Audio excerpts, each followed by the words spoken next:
Welcome to Standard Chartered Money Insights, a podcast series by Standard Chartered Bank that brings you market views and insights on the go. Hello everyone, my name is Zhong and welcome to Through the Noise podcast. Equity markets rebounded this week, while rates markets stabilized. Even so, on a month-to-date basis, global equity markets are still down almost 3.6%. The bigger question is, have you already seen the worst of the recent pullback? To answer that and more, I'm pleased to invite Manpreet Gill, our Chief Investment Officer for Africa, Middle East, and Europe, to join us on this podcast. Welcome, Manpreet. Always good to have your insights. Let's start with some context for our listeners. What drove the recent pullback in global equities, and what's next from here? Hi, Jong.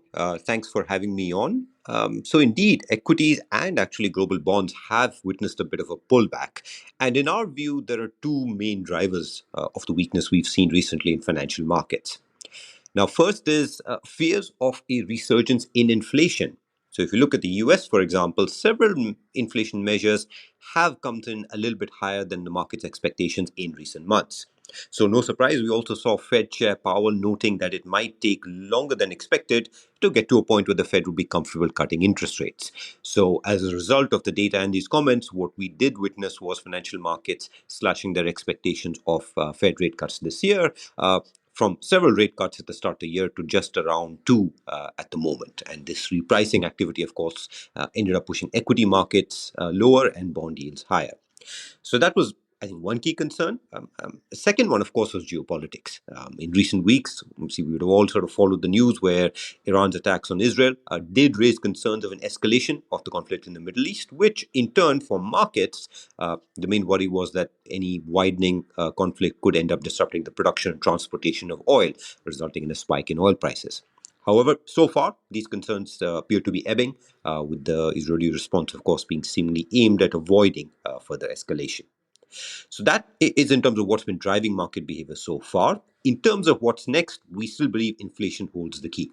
Now, in our view, a soft landing environment in the US is still the most likely outcome, even if inflation has undoubtedly been a little bit hotter than we would have liked. So while we're still expecting the Fed to cut rates this year, we just believe the start of that rate cut cycle may be delayed a little bit beyond June, and we now expect the Fed to cut only twice in the second half of 2024. Let's go back to the question I asked in the intro. Should investors buy the dip and why? Yes, we do believe investors should buy the dip in equities and bonds. Indeed, we see the current market environment as having created an opportunity to add exposure to diversified foundation allocations. Now, we believe this pullback we're witnessing is temporary because of two reasons. The first is based on our view, as I just mentioned, that we expect US disinflation to resume. Now, think through the scenarios, right, on inflation. There's one scenario, which is one of what we call immaculate disinflation, and that is one where inflation continues to fall in quite a nice way, and that's, of course, a positive outcome for equity markets. A second scenario is one where we see both growth and inflation gradually decelerate, which is also a positive outcome for equity markets as long as we avoid growth slowing all the way through to a recession. There is a third scenario that involves inflation rising and forcing the Fed to hike, which wouldn't be great for equity markets, but we do believe the likelihood of this third scenario is quite low. That's why we remain positive on equities and indeed on bonds, given most scenarios that we expect should be supportive for the asset classes. The second reason we expect that this pullback to be temporary is the signal we're getting from our quantitative models. Now, all the models we look at remain bullish on equities and other risky assets on a 6 to 12-month horizon, regardless of whether we're looking at models that use economic or financial market signals. So against that context, if we're talking about a temporary pullback, how big could such a potential pullback turn out to be? I think the interesting point here is coming again from a quantitative model. If we look at our short-term technical models, of the three indicators we consider, it's really momentum that's turned negative. If you look at other drivers, as volatility and volume, they're actually still supportive, which is why overall, our short-term technical model remains quite bullish on the S&P 500 over a 3-month horizon. So this actually suggests that while there are some near-term risks, and they've arguably risen a little bit, the chances of a deep and prolonged sell-off remain quite low. So when you pull all of this together with and match it with the well-known difficulty in precisely timing market peaks and troughs, which are very, very hard to do, that's why we believe there's an opportunity to add exposure to diversified foundation allocations, because that would allow investors to benefit from the pullback in both stocks and bonds. Investors who can hold on to and preferably add to diversified allocations through a market downswing often and actually in most cases end up outperforming the vast majority of financial market investors. Okay, so buy the dip, but where should investors look to within equities? Well, within equities, our regional preferences remain largely unchanged from last month. So we remain overweight the US for its growth resilience, its sensitivity to rate cuts, and what we're seeing on the earnings front. We're also overweight Japan for its ongoing focus on shareholder-friendly reform and continued yen weakness. Factors that actually give us confidence that the recent weakness, where we've seen a little bit more in Japan than the US, gives us confidence that weakness is likely to be temporary. In contrast, we remain underweight euro area equities, despite some of the recent outperformance, because and that's a view mainly driven by the region's downside growth risks and what we believe is the likely underperformance of value style equities in the current environment. We have, however, closed our underweight on UK equities, given the higher bond yields may not be as much of a headwind as we previously expected. Any other opportunities? How about within bonds and commodities?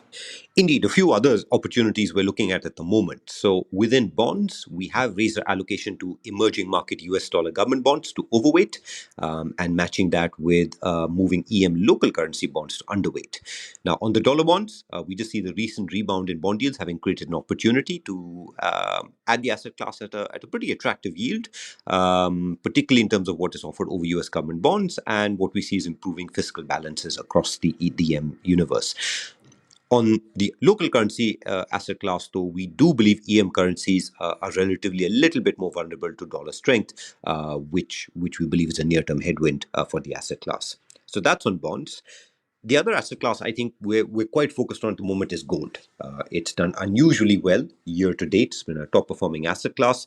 And we think what's driven that, of course, is US inflation surprises we discussed earlier, the demand for safe havens in a geopolitically difficult environment, and some short covering after gold broke above its previous record high.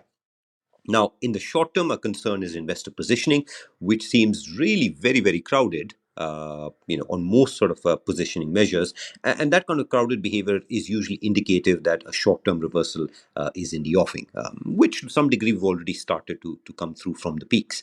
But overall, what that means is we continue to like gold's properties as a hedge against some of key risks, which is why we're happy to maintain a core allocation for now. But we'd obviously be patient and perhaps look to add exposure only on pullbacks. Final point I'd make is that, if for investors who are looking for either a hedge against higher oil prices or what we otherwise think is a pretty attractive opportunistic idea, we take a look at energy sector equities. Now, in the US, we believe this sector is likely to outperform the broader market on improving earnings expectations, but the correlation to oil prices means they also offer a potential hedge in case we're surprised by worsening geopolitical risks or any other risk that disrupts oil supply. Thank you for the detailed sharing, Manpreet. As usual, the main takeaways from me are, I think, firstly, the higher than expected US inflation. That has been a key market concern, but in our assessment, most scenarios actually point to temporary weakness in the markets as we expect these inflationary trends to return.